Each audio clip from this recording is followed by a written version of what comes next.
여러분 안녕하십니까? 사랑의 로드맵 말씀을 드리는 시간입니다. 그동안 여러 차례 사랑에 관한 말씀을 드렸는데 이 시간에는 한번 이 말씀을 정리하는 뜻에서 우리에게 사랑에 관한 권면을 주고 있는 하나님의 말씀을 다시 한번 읽어보도록 하겠습니다. 잘 아시는 대로 고린도전서 13장입니다. 고린도전서 13장 1절에서 7절 말씀을 읽도록 하겠습니다. 내가 사람의 방언과 천사의 말을 할지라도 사랑이 없으면 소리나는 구리와 울리는 괭과리가 되고, 내가 예언하는 능력이 있어 모든 비밀과 모든 지식을 알고 또 산을 옮길 만한 모든 믿음이 있을지라도 사랑이 없으면 내가 아무것도 아니요. 내가 내게 있는 모든 것으로 구제하고 또 내 몸을 불사르게 내줄지라도 사랑이 없으면 내게 아무런 유익이 없느니라. 사랑은 오래 참고 사랑은 온유하며 시기하지 아니하며 사랑은 자랑하지 아니하며 교만하지 아니하며 무례히 행하지 아니하며 자기의 유익을 구하지 아니하며 성내지 아니하며 악한 것을 생각하지 아니하며 불의를 기뻐하지 아니하며 진리와 함께 기뻐하고 모든 것을 참으며 모든 것을 믿으며 모든 것을 바라며 모든 것을 견디느니라. 우리가 사랑에 대해서 많은 말을 할 수 있습니다.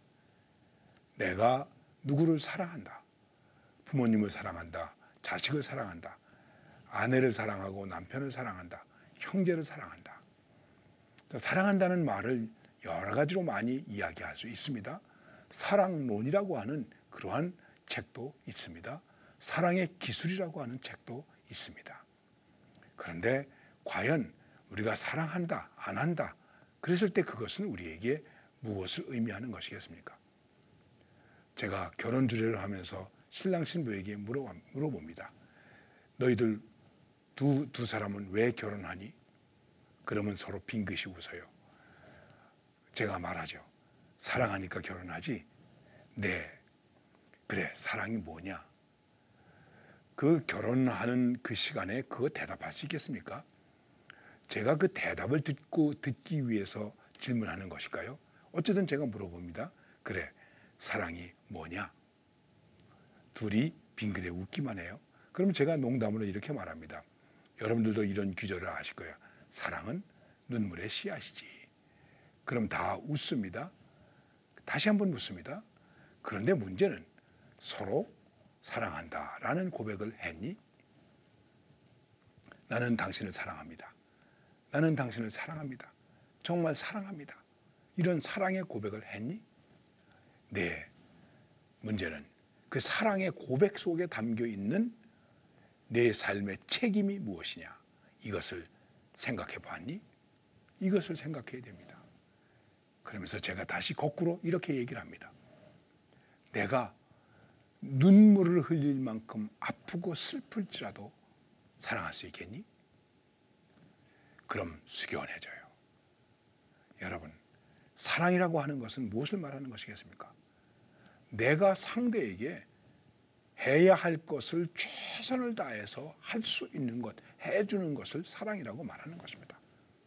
그리고 하지 말아야 할 것을 안 할 수 있는 것이 사랑이라는 것입니다. 이것만 구별을 잘해도 우리는 사랑의 실패자가 아니라 사랑의 성공자 될 수 있습니다. 바로 고린도전서 13장에서 우리에게 사랑을 말씀하고 있는데 이 속에서 말씀하고 있는 핵심적인 내용 가운데 하나가 무엇입니까? 해야 된다. 안 해야 된다. 사랑은 오래 참아야 된다. 온유해야 된다. 그런데 무례해서는 안 된다. 자기의 유익을 구해서는 안 된다. 이렇게 말씀하고 있는 것입니다. 여러분, 이것이 우리의 삶 속에서 잘 구분이 됩니까? 이게 잘 구분이 되면 정말 사랑을 제대로 할 수 있는 사람이 될 수 있는 것입니다. 우리가 자식에게 이렇게 말하죠. 자식을 사랑하니까. 그런데 엄마가 자식에게, 말 안 듣는 자식에게, 야, 내가 속속이기도 하지만 내가 너를 얼마나 사랑하는 줄 아니? 나는 너를 참으로 사랑한다. 그리고 너를 믿는단다. 이렇게 말하는 것하고, 아유, 내가 너 같은 놈을 위해서 이렇게 내가 고생하냐? 내가 오늘까지 왜 고생했냐? 너 때문에 고생했어. 그러면 자식이 뭐라고 반응할까요? 맞아. 우리 어머니가 나 때문에 고생했어. 이렇게 말할 수 있는 자식이 얼마나 되겠습니까? 대개는 누가 나랬나? 내가 낳고 싶어 낳나? 더 심한 말도 할 수 있겠죠. 다른 것입니다. 오늘 말씀 속에서 이렇게 말씀하는 것을 여러분들에게 말씀드리려고 합니다. 그것은 무엇이냐면 사랑은 성내지 아니한다. 화를 내지 않는다는 것입니다. 이 말씀 하나만 가만히 묵상해봐도 저 스스로가 제 스스로에게 말할 수밖에 없고 고백할 수밖에 없는 것은 무엇이냐면 나는 사랑할 만한 자격이 없구나. 과연 사랑했다고 했는데 얼마나 많이 사랑했을까? 왜? 화낸 일이 너무 많았기 때문에. 화날 일이 얼마나 많습니까? 누구의 잘못이냐 아니냐를 떠나서 여러분과 제가 사는 이 삶의 환경이 얼마나 화날 일이 많이 있습니까? 그래서 요즘은 무슨 일이 일어납니까? 묻지마 살인. 묻지도 않고 이유도 없고 그냥 칼을 휘두르고 총을 쏴대고 사람을 때리고 상처를 입히고 그런 일들이 우리 주변에서 많이 일어나고 있습니다. 왜 그럴까요? 무언가 화나는 일이 성날 수밖에 없는 일이 그 안에 있어서 그것이 폭발된다고 하는 것입니다. 바로 화낸다고 하는 이 말 속에는 폭발한다는 의미가 있습니다. 프락시즘이라고 하는 이 말 속에 폭발한다. 그런데 그 폭발이라고 하는 이 말 속에 어떤 의미가 있느냐 하면은 나란히 있다. 나란한데 편편한데 좋은데 그런데 거기서 뾰족한 것이 있다 하는 의미가 있다고 합니다. 여러분과 제가 화를 낸다, 성을 낸다고 하는 것은 무엇을 말하는 것이겠습니까? 우리의 삶은 잔잔합니다. 편안합니다. 그런데 갑자기 툭 뾰족한 게 올라옵니다. 이게 뭘까요? 이게 성내는 거예요. 이것이 화를 내는 거예요. 신경질나, 짜증나, 정말 미치겠어. 그냥 우리의 삶의 주변에서 우리는 이렇게 말하고 이렇게 투덜거려야 할 일들이 너무나 많이 있습니다. 평평한데 그 평평함 속에서 잠깐만 뾰족하게 올라와서 찌릅니다. 아프게 합니다. 상처를 줍니다. 어제도 오늘도 앞으로도 과연 우리의 삶 편안한 것 같고 아무 일도 없는 것 같고 잔잔한 그러한 시냇물과 같은 우리의 삶 속에 무언가 솟아오릅니다. 그것이 무엇이겠습니까? 바로 성을 내는 것입니다. 그러면 이 성 내는 것은 우리에게 있어서 하나님의 사랑을 이루지 못한다는 것입니다. 더 나아가서 성을 내면 분을 내면 하나님의 의를 이루지 못한다고 말씀하고 있습니다. 그러니까 성낸다고 하는 것이 참 우리의 삶 속에서 얼마나 해악을 끼치고 있는 것인지 우리는 잘 알 겁니다. 세계에서 살인사건이 많이 일어나고 있습니다. 우리나라도 살인사건이 많이 일어나고 있습니다. 그런데 여러 나라의 살인사건의 이유를 이제 분석하는데 특별히 한국 사람에게 있어서 살인사건이 일어나는 원인, 그 원인은 대개 원한이라는 것입니다. 여기 뭔가 맺힌 게 있습니다. 원한이 있습니다. 미운 마음이 생깁니다. 어느 날 이것이 폭발합니다. 그래서 살인하게 됩니다. 살인한 사람을 두둔하는 말은 아닙니다. 살인한 사람을 두고서 이렇게 말하는 경우도 있습니다. 오죽하면 죽였겠나. 그래서 좀 우스운 이야기 같습니다만은 살인의 원인을 살인자에게 묻지 말고 죽은 자에게 물어보라. 왜 죽임을 당할 수밖에 없는 입장이 되었는가? 저 사람의 마음속에 무엇인가 한을 맺히게 했기 때문에 그것이 뾰족하게 튀어나와서 죽이게 했다는 것이죠. 죽은 자는 말이 없습니다. 살아있는 살인자에게 우리는 살인의 원인을 묻습니다. 생각해보면 말씀드린 것처럼 오죽하면 죽였겠나, 이런 생각을 할 수 있는 것입니다. 가까운 친구가 있었습니다. 부부관계가 썩 좋지 않게 되었습니다. 많이 고민했습니다. 나한테 이런 하소연을 하는 그러한 일이 있었습니다. 정말 살인을 왜 해야 하는지 알게 됐어.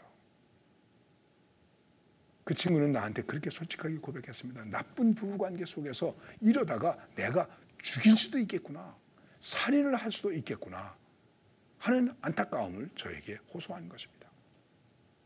물론 원만하게 해결되고 원만하게 잘 살고 있습니다. 그러니까 성낸다고 하는 것 우리가 깊이 생각해야 되는데, 여러분 왜 화를 낼까요? 그 이유도 간단합니다. 하나는 자기 권리 때문에 화를 내는 겁니다. 내 거 왜 안 줘? 내 권리. 나를 이렇게밖에 대접 못해? 이게 나의 권리. 나 가질 권리 있어, 먹을 권리 있어, 취할 권리 있어, 소리칠 권리 있어. 내 권리 있는데 내 권리가 지금 침해를 당하고 있어. 그래서 화를 내는 거예요. 어느 정도 타당하지 않겠습니까? 그런데 또 하나는 남의 의무 때문에 화를 내는 거예요. 그런 일이 너무나 많습니다. 부모가 자식에게 화를 내는데 왜 화를 냅니까? 왜 공부 안 하니? 왜 숙제 안 하니? 맨날 놀기만 하고. 너의 의무 때문에 내가 화가 나는 거예요. 좀 모순 아니겠습니까? 그래서 어떤 심리학을 가르치시는 교수님께서 이렇게 말씀했습니다. 화를 내면 우리는 이렇게 생각을 해야 됩니다. 남의 의무 때문에 화를 내면 내가 문제를 갖게 되는 것이다. 너 왜 공부 안 해? 공부는 누가 안 합니까? 자식이 안 합니다. 근데 그 자식의 문제 때문에 누가 화가 납니까? 내가 화가 났습니다. 그러니까 문제를 누가 갖게 됐습니까? 내가 갖게 되었습니다. 문제는 아들의 문제인데 그 문제 때문에 내가 문제를 갖게 되었다는 것입니다. 문제는 다른 사람의 문제인데 다른 사람의 문제 때문에 내가 문제를 갖게 되었다는 것입니다. 그래서 뭐가 납니까? 화가 납니다. 견디지 못하죠. 견디지 못하죠. 그리고 우리가 사랑을 한다고 하는 것을 거기서 이루어낼 수 있겠습니까? 도저히 이루어낼 수가 없는 것입니다. 성경에 보면 예수님도 화를 내신 일들이 있습니다. 성전 청결을 하실 때 채찍을 휘두르셨죠. 바리새인들에게 이 외식하는 자들아 화 있을진저 말씀하셨죠. 예수님도 화를 내신 건 아니겠습니까? 심지어는 뱀들아 독사의 자식들아 하고 욕을 하셨습니다. 예수님도 그러셨는데 우리도 욕도 할 수 있고 화를 낼 수 있지. 그렇죠. 우리가 어떻게 화를 안 내고 살아갈 수 있겠습니까? 근데 문제는 사랑을 이루느냐 하는 것입니다. 예수님이 십자가를 지셨습니다. 자기를 못 박는 사람들, 자기를 조롱하는 사람들, 자신에게 침을 뱉는 사람들, 예수님이 그들에게 화를 내셨습니까? 만일 예수님께서 그들에게 화를 내셨다면 이놈들 두고 보자. 내가 벼락을 내릴 것이다. 만일 그러셨다면 아무리 십자가를 지시고 죽으셨다고 하더라도 그 사랑이 완성될 수 있었겠습니까? 완성될 수 없었습니다. 늘 두 아들의 비유를 얘기하죠. 아들이 돌아왔습니다. 아버지가 그 아들에게 화를 냈습니까? 화를 내지 않았습니다. 그런데 형은 화를 냈습니다. 형은 사랑을 이루지 못했습니다. 바로 여기에 문제가 있는 것입니다. 우리가 화를 낸다, 성을 낸다. 그러면 그 속에서 그것을 가지고는 사랑을 이룰 수가 없다고 하는 것입니다. 내게 눈물이 있더라도, 가슴 아픔이 있더라도, 억울함이 있더라도 용서해 주세요. 이렇게 사랑할 수 있는 그 사랑, 그것이 하나님이 기뻐하시는 사랑이고 바로 그런 사랑을 우리는 기적이라고 말하고 능력이라고 말할 수 있는 것입니다. 참 부끄럽습니다. 이야기하기도 어렵습니다. 그래도 오늘 우리 그리스도인들은 이 세상을 보면서 신경일라 정말 미치겠어 죽겠어 누구 때문이야 이것보다는 정말 용서와 관용 그리고 수용성을 가지고 사랑을 행할 수 있는 내가 성내는 것 때문에 사랑을 무너뜨리는 어리석음을 갖지 않는 그러한 삶을 살아야 할 것입니다. 감사합니다.